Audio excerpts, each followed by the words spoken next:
Hey guys, welcome to another video on this channel. Iron Spells and Spellbooks for Forge aims to introduce the classic spellcasting fantasy to Minecraft. You can gain power by fighting dangerous wizards, raiding a range of structures, delving through dungeons, collecting resources, and finding powerful magical items. Let's dive in. Arcane Essence is the most important material in this mod. It is necessary for almost all new crafting recipes, and you can find it in magical structures and by killing magical enemies.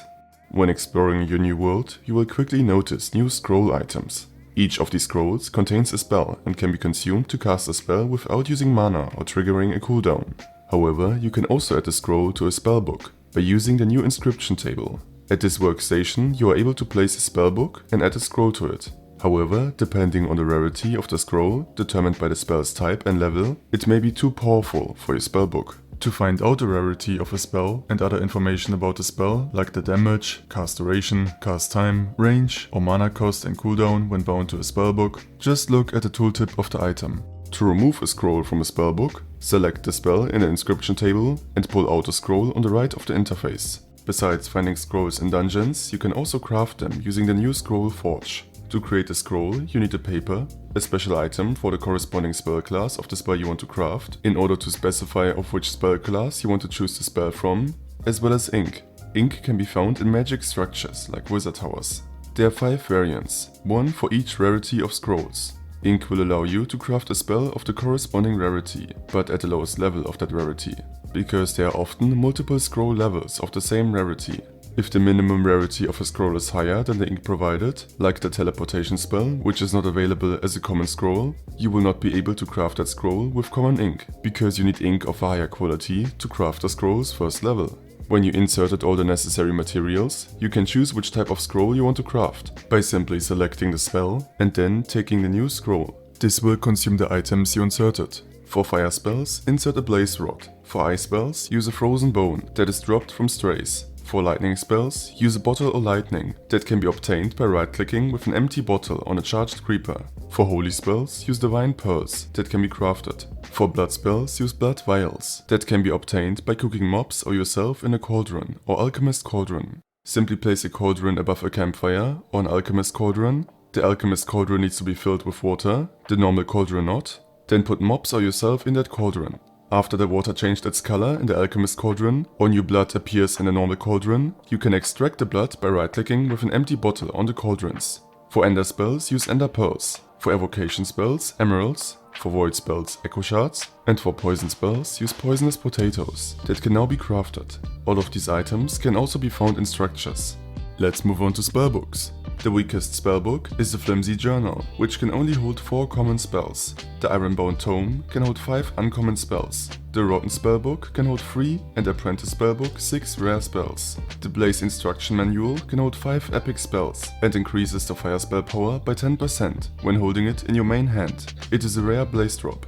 The Villager Bible can hold 6 epic spells and increases the holy spell power and cast time reduction by 8% when in your main hand. It can be obtained from the Nitwit Villager that can spawn in the Evoker Fort's prison cages. The Enchanted Spellbook can hold 8 epic spells. The Dragonskin Spellbook can hold 10 legendary spells and increases the Ender spell power by 10% when in your main hand. The Ancient Codex also has 10 legendary spell slots and reduces the spell cooldown by 20% when in your main hand. For both the Apprentice's Spellbook and Enchanted Spellbook, you will need Hogskin, which is now dropped by Hoglins. For both the Dragonskin Spellbook and Ancient Codex, you need a Ruined Book, which can be found in Ancient Cities. For the Dragonskin Spellbook, you also need Dragonskin, which is now dropped from the Ender Dragon.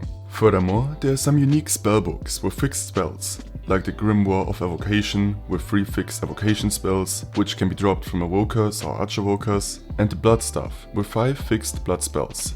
The Bloodstaff can also be used as a melee weapon that has a similar strength of an iron axe. You can obtain the staff from the Dead King, which will be explained later. Moreover, there are 2 magic-related weapons. The Mage Hunter Sword, which is like a diamond sword, but also gives you 25% spell resistance while holding it. It can be dropped by a Vindicator in the Evoker Fort structure. And the Decrepit Flamberge Sword, which deals 11 attack damage, but is slightly slower than a normal sword, and which will give you 5 armor while holding it. It can be dropped by Ancient Knights. Let's take a look at the armor. The basic armor for your early game is the Wandering Magician Hood that will give you 15 armor and 100 additional mana. The Scarecrow armor is perfect for the mid game and will give you 20 armor and 200 additional mana. All of the other 8 armor sets are late game armors, which will give additional power for specific spell classes. All of them will give you 20 armor and 400 additional mana, as well as increase their corresponding spell class power by 32%. The Pyromancer armor increases fire spell power, the Electromancer armor lightning spell power, the Archevoker armor evocation spell power, the Cultist armor blood spell power, the Cryomancer armor ice spell power, the Shadow Walker armor ender spell power, the Priest armor holy spell power, and the Plagued armor poison spell power. The Tarnished Crown is a special head slot piece that will increase your maximum mana by 150 but reduces your attack damage by 15%. It can be dropped by a Necromancer. For the late game armors, you require new rune items. These runes can be crafted using a blank runestone, which you can find in treasure chests, and using special items which depend on the type of rune you want to craft.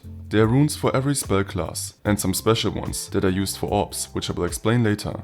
Hostile mage mobs also drop their corresponding runes. Furthermore, you will need arcane cloth, which is crafted using arcane essence and wool. There are also a few new rings and necklaces for your curious slots. Almost all of them cannot be crafted and can only be found in chests. The Emerald Stoneplate ring will increase XP drops from creatures by 25%. The Fireward ring grants you fire resistance. The Frostward ring grants you freezing immunity. The Poison Ward ring poison immunity. The Ring of Expediency grants you 15% cast time reduction. The Ring of Recovery 15% cooldown reduction. The Silver ring gives you 25 additional mana. The Ring of Mana 100 additional mana. And there are affinity rings, which will boost a selected spell class. The Heavy Chain necklace gives you 15% spell resistance, the Amulet of Concentration necklace will prevent long casts from being interrupted, and the Conjurer's Talisman necklace will increase the damage dealt by summoned creatures by 10%. To equip the items, go into your inventory and click the button next to your skin.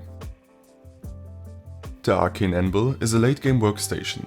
It can be used to bind a single spell to a sword by putting the sword and a scroll in the table slots. Note that scrolls cannot be retrieved after imbuing them. Furthermore, you can put 2 identical spells with the same level together in an Arcane Anvil to turn them into a 1 level higher scroll of that same spell, like you do with enchanted books. And finally, you can use the workstation to upgrade your armor or spellbooks by combining them with upgrade orbs. Each spell class upgrade orb increases the spell power of its corresponding spell class by 3%. There's also a mana upgrade orb that increases the maximum mana by 50, a cooldown upgrade orb that increases the cooldown reduction by 6%, and a protection upgrade orb that increases spell resistance by 6%. You can apply a maximum of 3 orbs to every armor piece and your spellbook. Every orb needs to be crafted using an empty orb. An empty orb is created by combining Cinder Essence, that is a mob drop of Ancient Knights, which I will explain in detail later. Next, you need Arcane Salvage, which is a new item that can be obtained by smelting arcane debris in a blast furnace. Arcane debris is an ore similar to ancient debris, but is found in the overworld and needs to be farmed using a netherite pickaxe. And finally, you will need the new arcane ingots. And then, just combine one of these empty orbs with 8 arcane runes of the same type. Finally, there are some remaining new items. A Shriving Stone that can be used in an anvil or arcane anvil to remove imbued spells in swords or upgrades from spellbooks and armor. You can now brew a potion of mana by using arcane essence on an awkward potion. This potion will restore a fixed number plus a percentage of your maximum mana. Lingering potions of mana can be combined with arrows for arrows of mana. The Alchemist Cauldron is like a regular cauldron, but you can also craft items in it. You can use it to turn scrolls into ink with a 50% success rate. Fill the cauldron with water, place a scroll in it by right-clicking, and then after it disappeared, right-click the cauldron with a glass bottle to extract the ink.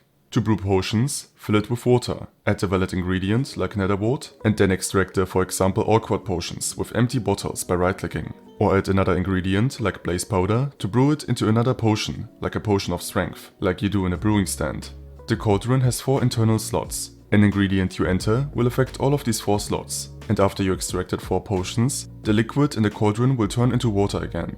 The pedestal is a block that can't be crafted, but found and mined in the new structures. You can place an item on the block for display. There are several new structures you can find in your world. In these structures you can find magical loot and new opponents, as well as traps and secret treasures. The mountain tower can be found in mountainous and snowy biomes. It contains a few chests with loot, as well as an inscription table. Furthermore, you will encounter hostile cryomancers here, that will use ice spells to fight you. There are 2 secret cellars below one another that can be entered through trapdoors you can find on the ground floor and the first cellar. Mangrove huts can be found in swampy biomes. They are inhabited by hostile pyromancers, which will fight you using fire spells. The buildings contain chests and barrels with loot, as well as a secret room that can be accessed from the roof. An evoker fort can be found in forests, plains, deserts and savannas. This building is the home of some pillagers, vex mobs and the archevoker. There are some obvious and hidden chests and barrels with loot and an inscription table. Below the stairs to the first floor, there's a secret passage to another hidden cellar. If you move all the way to the top of the structure, you will encounter the archevoker, which will use evocation spells to fight you. The Catacombs dungeon is randomly generated and the magical stronghold of a king who died a long time ago. You can use a wayward compass to locate the structure. Here you can find many hostile mobs, like necromancer mobs that will fight you using a variety of spells. Furthermore, there are many chests and barrels with loot. Of course, there are also hidden chests, of which some are in secret rooms. I would also watch out for traps, especially when opening chests. This dungeon, and especially its boss, is really tough, so I recommend wearing at least enchanted diamond gear to take on the Dead King boss. When you hit the Dead King on his throne, he will awaken and start to fight you using blood spells.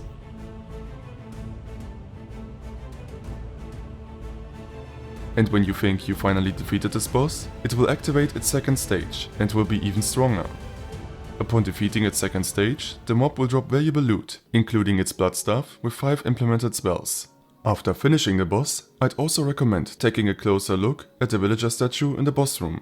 And the last structure is the ancient battleground, which can be found in another dimension. Besides some barrels with loot, you can find netherite armor piles. If you try to harvest these piles with a diamond pickaxe, you will reanimate the powerful ancient knights who will fight you.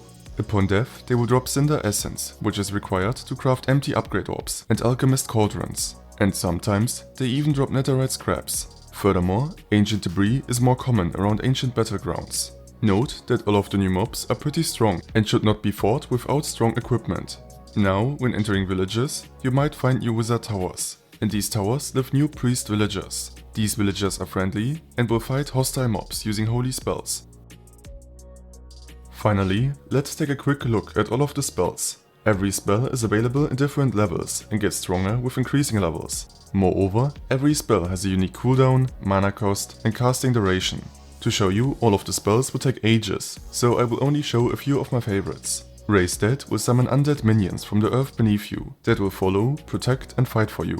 Starfall will rain down arcane comets from the sky.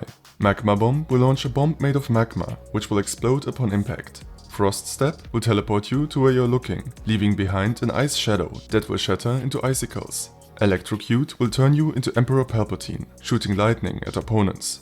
Poison Spray will spew a cone of poison.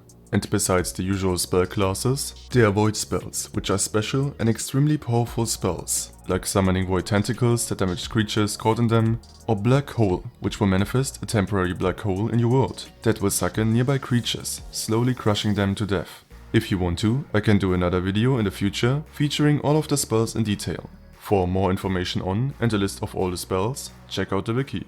Link is in the description. Anyways, thanks for watching. If you don't want to miss any further reviews, don't forget to subscribe and I'll see you next time.